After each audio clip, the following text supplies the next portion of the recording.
Hello students, I am Rakesh, Assistant Professor in Modern College of Education, Beer Kala.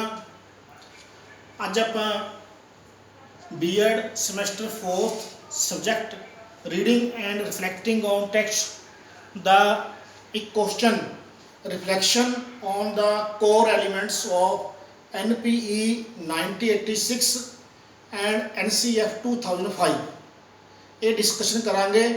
Reflection ਦੇ ਵਿੱਚ first point ਹੈ AIIMS of education. ਸੋ ਆਪਾਂ AIIMS of education ਦੇ ਬਾਰੇ ਜੋ NPE 1986 ਅਤੇ NCF 2005 ਦੇ ਵਿੱਚ ਕਿਹਾ ਗਿਆ ਹੈ ਉਸ 'ਤੇ ਆਪਾਂ ਰਿਫਲੈਕਸ਼ਨ ਪਾਵਾਂਗੇ। ਸੋ ਸਭ ਤੋਂ ਪਹਿਲਾਂ ਆਪਣੇ ਕੋਲ ਆਉਂਦਾ ਹੈ ਕਿ ਰਿਫਲੈਕਸ਼ਨ ਤੋਂ ਕੀ ਭਾਵ ਹੈ। ਰਿਫਲੈਕਸ਼ਨ ਤੋਂ ਭਾਵ ਹੈ ਸੀਰੀਅਸ ਕੰਸੀਡਰੇਸ਼ਨ, ਭਾਵ ਡੂੰਘਾਈ ਨਾਲ ਸੋਚਣਾ। ਕਿਸੇ ਵਿਸ਼ੇ ਨੂੰ ਐਨਾਲਿਸਿਸ ਕਰਨ ਤੋਂ ਬਾਅਦ ਉਸ ਦਾ ਨਿਚੋੜ ਕੱਢਣਾ, ਭਾਵ ਜੋ ਵਿਸ਼ਾ ਤੁਸੀਂ ਪੜ੍ਹਾਇਆ ਹੈ, ਜੋ ਪੜ੍ਹ ਰਹੇ ਹੋ ਤੁਸੀਂ, ਉਸ ਨੂੰ ਚੰਗੀ ਤਰ੍ਹਾਂ ਸਮਝ ਲੈਣਾ, ਉਸ ਦਾ ਗਹਿਨ ਚਿੰਤਨ ਕਰਨਾ ਕਿ ਸਾਨੂੰ ਜੋ ਪੜ੍ਹਾਇਆ ਗਿਆ ਹੈ, ਜੋ ਅਸੀਂ ਪੜ੍ਹਿਆ ਹੈ, ਉਹ ਸਾਨੂੰ ਕਿੰਨਾ ਕੁ ਸਮਝ ਆ ਗਿਆ ਹੈ। ਸੋ ਇਸ ਦੇ ਵਿੱਚ ਉਸ ਦਾ ਕ੍ਰਿਟੀਕਲ ਅਵੈਲੂਏਸ਼ਨ ਵੀ ਆ ਜਾਂਦਾ ਹੈ, ਭਾਵ ਮੈਰਿਟਸ ਉਹਦੀਆਂ ਡੀਮੈਰਿਟਸ ਕੱਢਣ ਤੋਂ ਬਾਅਦ ਉਸ ਦਾ ਕਨਕਲੂਜ਼ਨ ਫਾਈਂਡ ਆਊਟ ਕਰਨਾ। ਰਿਫਲੈਕਸ਼ਨ ਦੇ ਨਾਲ ਸਾਡੇ ਗਿਆਨ ਦੇ ਵਿੱਚ ਵਾਧਾ ਹੁੰਦਾ ਹੈ। ਸੋ ਹਰੇਕ ਵਿਸ਼ੇ ਦਾ ਰਿਫਲੈਕਸ਼ਨ ਕਰਨਾ ਬਹੁਤ ਜ਼ਿਆਦਾ ਜ਼ਰੂਰੀ ਹੁੰਦਾ ਹੈ। ਇਸ ਦੇ ਲਈ ਐਡਮੰਡ ਬਰੁੱਕ ਇੱਕ ਸਾਈਕੋਲੋਜਿਸਟ ਹੋਏ ਨੇ, ਐਡਮੰਡ ਬਰੁੱਕ, ਉਹਨਾਂ ਨੇ ਕਿਹਾ ਹੈ ਕਿ ਜਿਸ ਤਰ੍ਹਾਂ ਅਗਰ ਖਾਣਾ ਖਾਣ ਤੋਂ ਬਗੈਰ ਚਿੰਤਨ ਤੋਂ ਬਗੈਰ ਪੜ੍ਹਨਾ, ਐਡਮੰਡ ਬਰੁੱਕ ਦੇ ਸ਼ਬਦਾਂ ਦੇ ਵਿੱਚ ਚਿੰਤਨ ਤੋਂ ਬਗੈਰ ਪੜ੍ਹਨਾ ਚੱਬਣ ਤੋਂ ਬਗੈਰ ਖਾਣਾ ਖਾਣ ਦੇ ਬਰਾਬਰ ਹੈ। ਕੀ ਭਾਵ ਹੋਇਆ? ਜੇਕਰ ਤੁਸੀਂ ਜਿਸ ਤਰ੍ਹਾਂ ਖਾਣਾ ਖਾ ਰਹੇ ਹਾਂ ਆਪਾਂ, ਪਰ ਉਸ ਨੂੰ ਚਬਾ ਕੇ ਨਹੀਂ ਖਾ ਰਹੇ, ਆਪਣਾ ਪੇਟ ਹੈ, ਨੋ ਡਾਊਟ ਆਪਣਾ ਪੇਟ ਹੈ ਜਿਹੜਾ ਉਹ ਤਾਂ ਆਪਾਂ ਫਿਲ ਕਰ ਰਹੇ ਹਾਂ, ਉਸ ਨੂੰ ਭਰ ਰਹੇ ਹਾਂ, ਪਰ ਜਿਹੜਾ ਸਵਾਦ ਹੈ ਉਹ ਤਾਂ ਹੀ ਲੈ ਸਕਦੇ ਹਾਂ ਜੇਕਰ ਉਸ ਨੂੰ ਚੰਗੀ ਤਰ੍ਹਾਂ ਆਪਾਂ ਚਬਾ ਕੇ ਖਾ ਰਹੇ ਹਾਂ। ਇਸੇ ਤਰ੍ਹਾਂ ਹੀ ਜੇਕਰ ਤੁਸੀਂ ਪੜ੍ਹ ਰਹੇ ਹੋ, ਕੋਈ ਵਿਸ਼ਾ ਪੜ੍ਹ ਰਹੇ ਹੋ, ਪਰ ਉਸ 'ਤੇ ਚਿੰਤਨ ਨਹੀਂ ਕਰ ਰਹੇ, ਉਸ 'ਤੇ ਰਿਫਲੈਕਸ਼ਨ ਨਹੀਂ ਪਾ ਰਹੇ, ਤਾਂ ਉਸ ਦਾ ਆਨੰਦ ਹੈ ਜਿਹੜਾ ਉਹ ਤੁਸੀਂ ਨਹੀਂ ਲੈ ਸਕਦੇ, ਉਸ ਦੀ ਡੀਪ ਅੰਡਰਸਟੈਂਡਿੰਗ ਤੁਸੀਂ ਨਹੀਂ ਲੈ ਸਕਦੇ। ਸੋ ਇਹ ਤਾਂ ਸੀ ਰਿਫਲੈਕਸ਼ਨ ਦੇ ਬਾਰੇ। ਹੁਣ ਆਪਣੇ ਕੁਐਸਚਨ ਹੈ ਏਮਸ ਆਫ ਐਜੂਕੇਸ਼ਨ। ਤਾਂ ਸਭ ਤੋਂ ਪਹਿਲਾਂ ਆਉਂਦਾ ਕਿ 1986 ਦੇ ਵਿੱਚ ਕੀ ਕਿਹਾ ਗਿਆ ਹੈ। ਆਪਾਂ ਆਲਰੇਡੀ ਕਈ ਵਾਰ ਡਿਸਕਸ ਕਰ ਚੁੱਕੇ ਹਾਂ ਏਮਸ ਆਫ ਐਜੂਕੇਸ਼ਨ ਜੋ 1986 ਦੇ ਵਿੱਚ ਕਿਹਾ ਗਿਆ ਹੈ। ਦੁਬਾਰਾ ਫਿਰ ਇੱਕ ਵਾਰੀ ਮੈਂ ਰਿਵਾਈਜ਼ ਕਰਵਾ ਰਿਹਾ ਹਾਂ। NPE 1986 ਅਤੇ NCF 2005 ਦੋਵਾਂ ਦੇ ਜਿਹੜੇ ਏਮ ਨੇ ਉਹ ਲਗਭਗ ਸੇਮ ਹੀ ਹਨ, ਕੋਈ ਜ਼ਿਆਦਾ ਉਹਨਾਂ ਵਿੱਚ ਡਿਫਰੈਂਸ ਨਹੀਂ ਹੈ। ਕਾਰਨ ਕਿਉਂਕਿ ਕੋਈ ਵੀ ਜੋ ਕਮਿਸ਼ਨ ਹੈ ਉਹ ਸਿੱਖਿਆ ਦੇ ਏਮ ਨੇ ਜੋ ਹੈ ਉਹ ਬੜੇ ਹੀ ਉੱਚੇ ਔਰ ਉੱਤਮ, ਹਮੇਸ਼ਾ ਹੀ ਵਧੀਆ ਤੋਂ ਵਧੀਆ ਬਣਾਉਣ ਦੀ ਕੋਸ਼ਿਸ਼ ਕਰਦਾ ਹੈ, ਵਧੀਆ ਤੋਂ ਵਧੀਆ ਰੱਖਣ ਦੀ ਕੋਸ਼ਿਸ਼ ਕਰਦਾ ਹੈ। ਸੋ ਜੋ NPE 1986 ਦੇ ਏਮ ਨੇ ਉਹ ਬਹੁਤ ਹੀ ਜ਼ਿਆਦਾ ਵਿਸ਼ਾਲ ਨੇ, ਵਿਆਪਕ ਨੇ ਅਤੇ ਵਾਸਟ ਨੇ। ਪਰ ਜਿਹੜੇ NCF 2005 ਦੇ ਵਿੱਚ ਸਿੱਖਿਆ ਦੇ ਉਦੇਸ਼ ਨੇ, ਇਹ ਇੱਕ ਪਾਰਟੀਕੂਲਰ ਬੱਚਿਆਂ ਦੇ, ਸਕੂਲੀ ਬੱਚਿਆਂ ਦੇ ਪਾਠਕ੍ਰਮ ਨੂੰ ਧਿਆਨ ਵਿੱਚ ਰੱਖ ਕੇ ਹੀ ਬਣਾਏ ਗਏ ਹਨ। ਸੋ ਇੱਕ ਵਾਰੀ ਆਪਾਂ ਦੁਬਾਰਾ ਫਿਰ ਇਸ ਨੂੰ ਰਿਵਾਈਜ਼ ਕਰ ਰਹੇ ਹਾਂ। NPE ਦੇ ਵਿੱਚ ਪਹਿਲਾ ਏਮ ਕਿਹਾ ਗਿਆ ਹੈ development of man power. Development of man power ਭਾਵ ਮਨੁੱਖੀ ਸ਼ਕਤੀ ਦਾ ਵਿਕਾਸ।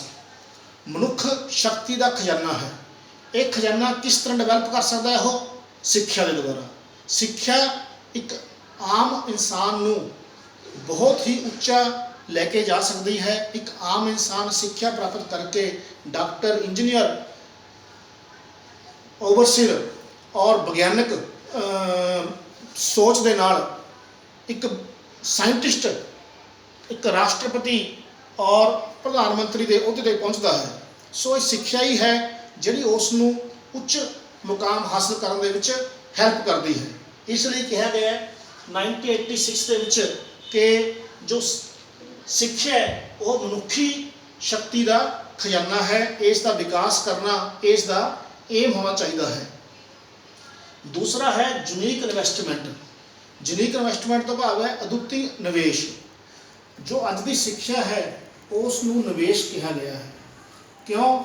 ਕਿਉਂਕਿ ਜਿੰਨਾ ਤੁਸੀਂ ਸਿੱਖਿਆ 'ਤੇ ਪੈਸਾ ਇਨਵੈਸਟ ਕਰੋਗੇ, ਪੈਸਾ ਖਰਚ ਕਰੋਗੇ, ਉਹ ਕਿਤੇ ਨਾ ਕਿਤੇ ਕਿਸੇ ਨਾ ਕਿਸੇ ਰੂਪ ਵਿੱਚ ਜਾ ਕੇ ਅੱਗੇ ਕਈ ਗੁਣਾ ਤੁਹਾਨੂੰ ਮੁਨਾਫਾ ਦੇਣ ਵਾਲਾ ਹੈ।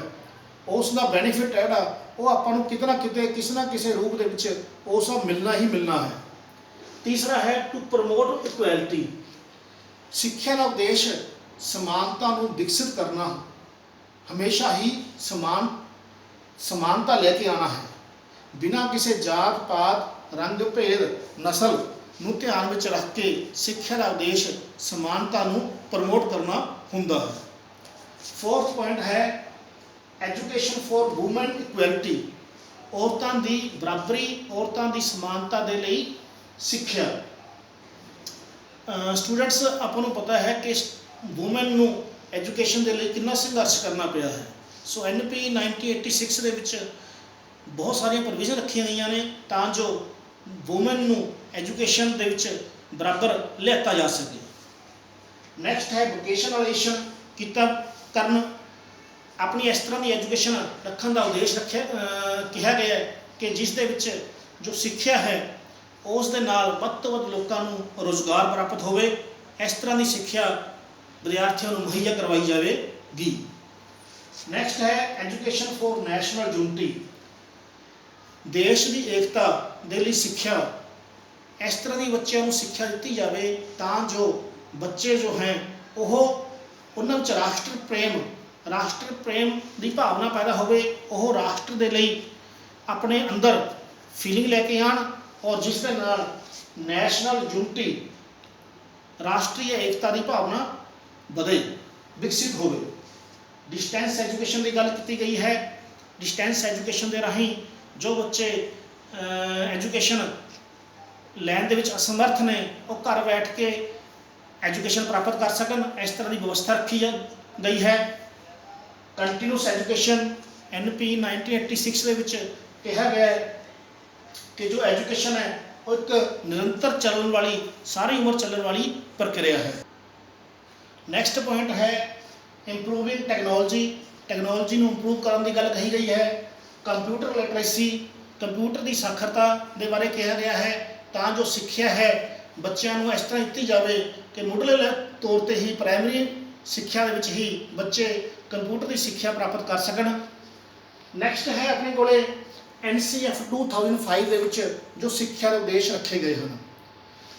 ਤਕਰੀਬਨ ਇਹ ਸਾਰੇ ਉਦੇਸ਼ ਨੇ ਜਿਹੜੇ 1986 ਦੇ ਉਹ 2005 ਦੇ ਵਿੱਚ ਵੀ ਰੱਖੇ ਗਏ ਹਨ। ਕੁਛ ਜੇ ਆਪਾਂ ਦੁਬਾਰਾ ਇਸ ਨੂੰ ਰਿਵਾਈਜ਼ ਕਰਦੇ ਹਾਂ ਤਾਂ ਉਹ ਗੱਲਾਂ ਚਾਈਲਡ ਸੈਂਟਰਡ ਅਪਰੋਚ। ਪਹਿਲੀ ਗੱਲ ਕਹੀ ਗਈ ਹੈ ਚਾਈਲਡ ਸੈਂਟਰਡ ਅਪਰੋਚ। ਬੱਚੇ ਨੂੰ ਪ੍ਰਮੁੱਖ ਰੱਖਿਆ ਗਿਆ ਹੈ। ਜੋ ਸਿੱਖਿਆ ਹੈ ਉਹ ਇਸ ਤਰ੍ਹਾਂ ਦਿੱਤੀ ਜਾਵੇਗੀ, ਬੱਚੇ 'ਤੇ ਧਿਆਨ, ਬੱਚੇ 'ਤੇ ਕੇਂਦਰਿਤ ਰਹੇਗੀ। ਬੱਚੇ 'ਤੇ ਕੇਂਦਰਿਤ ਦਾ ਭਾਵ ਇਹ ਹੈ ਕਿ ਬੱਚੇ ਦੀ ਕੈਪੇਬਿਲਿਟੀ 'ਤੇ, ਉਹਦੀ ਕਪੈਸਿਟੀ 'ਤੇ, ਬੱਚੇ ਦੇ ਸਿਰਜਣਾਤਮਕ ਸੋਚ 'ਤੇ ਵਿਸ਼ਵਾਸ ਕਰਨਾ ਕਿ ਬੱਚੇ ਜੋ ਹੈ ਉਹ ਗਿਆਨ ਦਾ ਖਜ਼ਾਨਾ ਹਨ। ਉਹ ਆਪਣੇ ਗਿਆਨ ਦੇ ਨਾਲ ਆਪਣਾ ਜੋ ਸਿੱਖਿਆ ਉਹ ਆਪਣੇ ਆਪ ਹੌਲੀ ਹੌਲੀ ਧਿਆਨ ਨਾਲ ਆਪਣੇ ਆਪ ਹੌਲੀ ਹੌਲੀ ਸਿੱਖਣਗੇ। ਜੋ ਟੀਚਰ ਹੈ ਉਸ ਨੂੰ ਇੱਕ ਜਸਟ ਫੈਸਿਲਿਟੇਟਰ, ਇੱਕ ਗਾਈਡ ਦੇ ਤੌਰ 'ਤੇ ਕਿਹਾ ਗਿਆ ਹੈ। Connecting knowledge to life outside school. Connecting knowledge to life outside school ਕੀ ਭਾਵ ਹੋਇਆ ਕਿ ਗਿਆਨ ਨੂੰ ਸਕੂਲ ਤੋਂ ਬਾਹਰ ਦੇ ਜੀਵਨ ਨਾਲ ਜੋੜਨਾ। ਇਕੱਲਾ ਇਹੀ ਨਹੀਂ ਹੈਗਾ ਕਿ ਜੋ ਬੱਚੇ ਨੂੰ ਪੜ੍ਹਾ ਰਹੇ ਆ ਉਹ ਗਿਆਨ ਜੋ ਹੈ ਉਹ ਉਸ ਦੇ ਸਕੂਲ ਤੱਕ ਹੀ ਸੀਮਿਤ ਰਹੇ। ਇਸ ਤਰ੍ਹਾਂ ਦੀ ਸਿੱਖਿਆ ਦਿੱਤੀ ਜਾਊਗੀ ਤਾਂ ਜੋ ਬੱਚੇ ਜੋ ਹੈ ਉਹ ਗਿਆਨ ਨੂੰ ਆਪਣੇ ਜੀਵਨ ਦੇ ਨਾਲ, ਬਾਹਰਲੇ ਜੀਵਨ ਨਾਲ, ਆਪਣੇ ਸਮਾਜ ਦੇ ਨਾਲ ਉਸ ਨੂੰ ਜੋੜ ਸਕਣ, ਉਹਨਾਂ ਨੂੰ ਸਮਾਜ ਦੇ ਵਿੱਚ ਵੀ ਇਸ ਦਾ ਬੈਨੀਫਿਟ ਮਿਲ ਸਕੇ। ਨੈਕਸਟ ਹੈ enriching the curriculum so that it goes beyond textbook।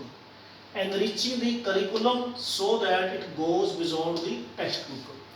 Text book ਤੋਂ ਬਾਹਰ ਜਾ ਕੇ ਵੀ ਇਸ ਤਰ੍ਹਾਂ ਦਾ ਉਹਨਾਂ ਦਾ ਕਰਿਕੂਲਮ ਵਿਕਸਿਤ ਕਰਨਾ ਕਿ ਬੱਚੇ ਨੀਰਾ ਪੂਰਾ ਇਹ ਨਹੀਂ ਹੈ ਜੋ ਕਿਤਾਬਾਂ ਦੇ ਵਿੱਚ ਲਿਖਿਆ ਹੋਇਆ ਹੈ ਇਕੱਲਾ ਉੱਥੇ ਤੱਕ ਹੀ ਸੀਮਿਤ ਰਹਿ ਜਾਣ। ਬੱਚਿਆਂ ਦੀ ਰਿਫਲੈਕਟਿਵ ਸੋਚ ਤੇ ਅੰਡਰਸਟੈਂਡਿੰਗ ਨੂੰ ਵਧਾਉਣਾ, ਇਕੱਲਾ ਇਹੀ ਨਹੀਂ ਹੈ ਕਿ ਆਪਾਂ ਨੇ ਬੱਚਿਆਂ ਦਾ ਇਕੱਲਾ ਮੈਮਰੀ ਲੈਵਲ ਹੀ ਵਧਾਉਣਾ ਹੈ। Integrating exam with classroom life to make them more flexible. ਜੋ ਐਗਜ਼ਾਮ ਨੇ ਉਹਨਾਂ ਨੂੰ ਹੋਰ ਜ਼ਿਆਦਾ ਫਲੈਕਸੀਬਲ ਕਰਨਾ, ਕਰਿਕੂਲਮ ਨੂੰ ਹੋਰ ਜ਼ਿਆਦਾ ਫਲੈਕਸੀਬਲ ਬਣਾਉਣਾ, ਟਾਈਮ ਟੇਬਲ ਨੂੰ ਹੋਰ ਜ਼ਿਆਦਾ ਫਲੈਕਸੀਬਲ ਬਣਾਉਣਾ, ਐਗਜ਼ਾਮ ਨੂੰ ਫਲੈਕਸੀਬਲ ਬਣਾਉਣਾ ਤਾਂ ਕਿ ਬੱਚੇ ਲਰਨਿੰਗ ਵਿਦਆਊਟ ਐਨੀ ਪ੍ਰੈਸ਼ਰ, ਬਿਨਾਂ ਕਿਸੇ ਪ੍ਰੈਸ਼ਰ ਤੋਂ, ਬਿਨਾਂ ਕਿਸੇ ਸਟ੍ਰੈਸ ਤੋਂ ਸਿੱਖ ਸਕਣ। ਇਸ ਤਰ੍ਹਾਂ ਦਾ ਐਟਮੋਸਫੀਅਰ ਦੇਣਾ ਕਿ ਬੱਚੇ ਦੀ ਆਲ ਰਾਊਂਡ ਡਿਵੈਲਪਮੈਂਟ ਹੋ ਸਕੇ। ਉਹ ਆਲ ਰਾਊਂਡ ਡਿਵੈਲਪਮੈਂਟ ਕਿਸ ਤਰ੍ਹਾਂ ਸੰਭਵ ਹੈ? ਜੇਕਰ ਬੱਚੇ ਨੂੰ ਸਟ੍ਰੈਸ ਫ੍ਰੀ ਐਟਮੋਸਫੀਅਰ ਦਿੱਤਾ ਜਾਵੇਗਾ। ਸੋ ਇਹ ਸੀ NPE 1986 ਅਤੇ NCF 2005 ਦੇ ਵਿੱਚ ਜੋ ਸਿੱਖਿਆ ਦੇ ਉਦੇਸ਼ ਰੱਖੇ ਗਏ ਹਨ। ਲਾਸਟ ਵਿੱਚ ਦੁਬਾਰਾ ਰਿਫਲੈਕਸ਼ਨ 'ਤੇ ਆਪਾਂ ਆਉਂਦੇ ਹਾਂ ਕਿ ਭਾਵੇਂ NPE 1986 ਅਤੇ NCF 2005 ਦੇ ਵਿੱਚ ਸਿੱਖਿਆ ਦੇ ਉਦੇਸ਼ ਬਹੁਤ ਹੀ ਉੱਚੇ ਅਤੇ ਉੱਤਮ ਰੱਖੇ ਗਏ ਹਨ, ਪਰ ਅਜੇ ਵੀ ਸਿੱਖਿਆ ਦੇ ਵਿੱਚ ਇੰਪਰੂਵਮੈਂਟ ਦੀ ਬਹੁਤ ਜ਼ਿਆਦਾ ਜ਼ਰੂਰਤ ਹੈ, ਕਿਉਂਕਿ ਜੋ ਉਦੇਸ਼ ਰੱਖੇ ਗਏ ਹਨ ਉਹ ਕਾਫੀ ਹੱਦ ਤੱਕ ਕਿਤਾਬਾਂ ਤੱਕ ਹੀ ਸੀਮਿਤ ਰਹਿ ਗਏ ਹਨ। ਉਹਨਾਂ ਨੂੰ ਪ੍ਰੈਕਟੀਕਲ ਤੌਰ 'ਤੇ ਲਾਗੂ ਕਰਨ ਦੀ ਜ਼ਰੂਰਤ ਹੈ। ਇਸ ਤਰ੍ਹਾਂ ਦੇ ਉਦੇਸ਼ ਨੇ ਜਿਹੜੇ ਏਮ ਸਿੱਖਿਆ ਦੇ ਰੱਖੇ ਜਾਣੇ ਚਾਹੀਦੇ ਹਨ, ਉਹ ਉਸ ਦੇਸ਼ ਦੀਆਂ ਰਿਸੋਰਸਿਸ ਨੂੰ ਧਿਆਨ ਵਿੱਚ ਰੱਖ ਕੇ ਬਣਾਏ ਜਾਣੇ ਚਾਹੀਦੇ ਹਨ ਤਾਂ ਜੋ ਉਹ ਮਿੱਥੇ ਸਮੇਂ ਦੇ ਵਿੱਚ ਪੂਰੇ ਹੋ ਸਕਣ। ਧੰਨਵਾਦ, ਥੈਂਕਸ।